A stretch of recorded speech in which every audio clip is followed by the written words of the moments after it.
आता हे तीनच शिलेदार का निवडले आहेत तर मागाठाणे, अंधेरी पूर्व आणि चांदिवली हे तीन मतदारसंघ हे पश्चिम उपनगरांमधले महत्त्वाचे मतदारसंघ आहेत. विधानसभा मतदारसंघ मुर्जी पटेल यांच्या अंधेरी मतदारसंघामध्ये उत्तर भारतीय आणि गुजराती मतदारांची संख्या ही लक्षणीय आहे. अंधेरी पश्चिम मतदारसंघ आहे त्यांचा. दिलीप मामा लांडे यांच्या चांदिवली मतदारसंघामध्ये आणि जवळपास पवई, साकीनाका हे सगळे परिसर येतात. हेही मिश्र लोकवस्तीचे परिसर आहेत. या भागांमध्ये मराठी मतदारांची संख्या तुलनेने इतर भागांपेक्षा कमी आहे. प्रकाश सुर्वे यांचा जो मागाठाणे मतदारसंघ आहे तिथे सुद्धा गुजराती, मारवाडी, जैन, कच्छी या समुदायांची संख्या ही लक्षणीय आहे.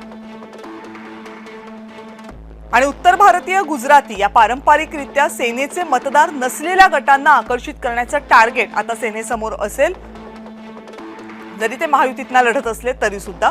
आणि प्रकाश सुर्वे असतील, दिलीप लांडे असतील किंवा मुर्जी पटेल असतील ते संघटनात्मक कामासाठी ओळखले जातात. प्रकाश जोतात न येता, वादग्रस्त विधानं न करता पक्षासाठी भरीव कामं करणं ही तिघांची जमेची बाजू मानली जाते.